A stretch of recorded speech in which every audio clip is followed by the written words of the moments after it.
L'angoisse que j'avais, c'est de m'ennuyer. Et j'ai bien vu que la vie qui m'était promise, elle était trop petite, que le cadre était trop fermé. Et donc, j'avais pas le rêve d'être président de la République tout de suite, mais j'avais, pas le rêve, la volonté de monter le plus haut possible. Et je peux vous donner ma parole d'honneur qu'il n'y en a pas un qui était capable de me dire non. Toute ma vie, on m'a dit, tu vas trop vite, reste tranquille, c'est pas pour toi. Et tous ceux qui m'ont dit, c'est trop tôt, c'est les mêmes que ceux qui m'ont dit, c'est trop tard. Ne jamais écouter les conseils de ceux qui vous disent, c'est trop grand.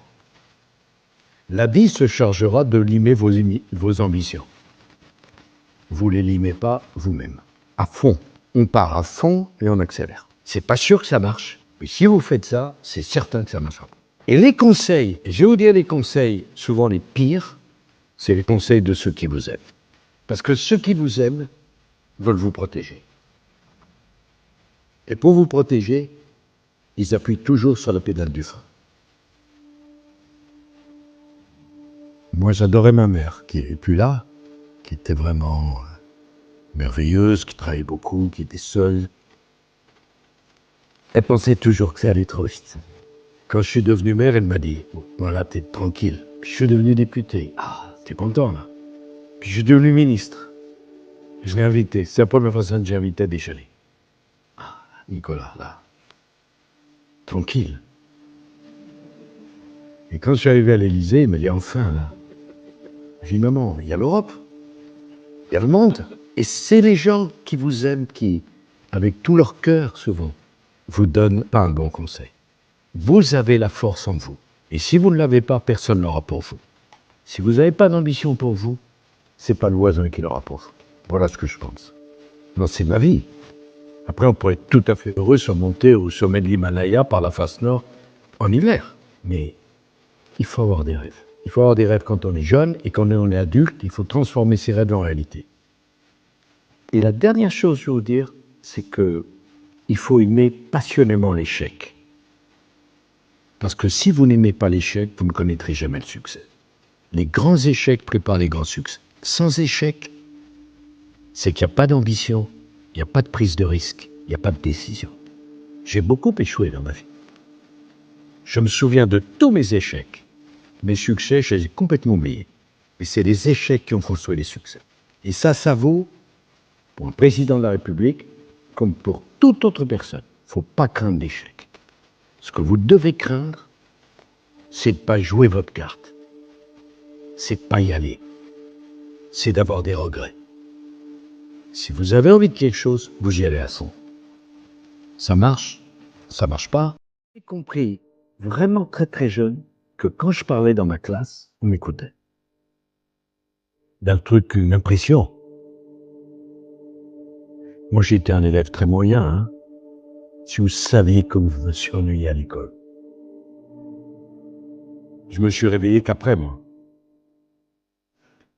Et ce qu'il faut, c'est que chacun de vous a une inclinaison, un talent, quelque chose qu'il sait mieux faire que les autres. Il faut le développer à mort.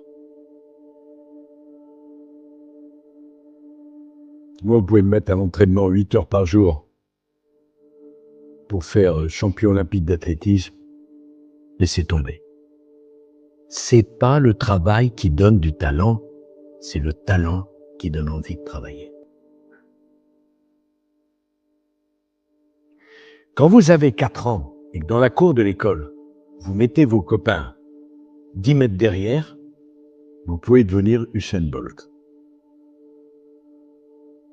Quand vous avez, les premiers, vous savez, qui apprennent la guitare, l'oreille parfaite, vous allez travailler comme un malade de la guitare parce que vous avez vu. Et donc, il faut bien réfléchir à ce que vous aimez, ce que vous savez mieux faire que les autres, et valoriser ça à fond. Moi, à 14 ans, j'étais dans la rue, je parlais tout seul, les gens me prenaient pour un fou, je faisais un discours devant 2 millions de spectateurs. Les mauvais jours. Les bons jours, il y en avait plus. Et donc après, j'ai appris à parler. J'ai eu la chance de faire toutes les salles de France et même d'Europe et parler devant 100 000 personnes. Et longtemps, j'ai mis très longtemps à prendre le risque du silence. Quand vous avez 100 000 personnes devant vous, et tout d'un coup, boum, vous arrêtez. Parce que je voulais être dans la salle, il n'y ait pas un éternuement. Et j'ai compris que c'était plus difficile de gagner l'attention que de susciter l'applaudissement. Ça, c'est le travail. Moi, je scrute la salle et l'audience. Je l'amène à l'intérêt. Ça, c'est du travail. Mais à l'origine, pourquoi j'en sais rien, j'avais cette énergie et j'avais cette appétence pour parler.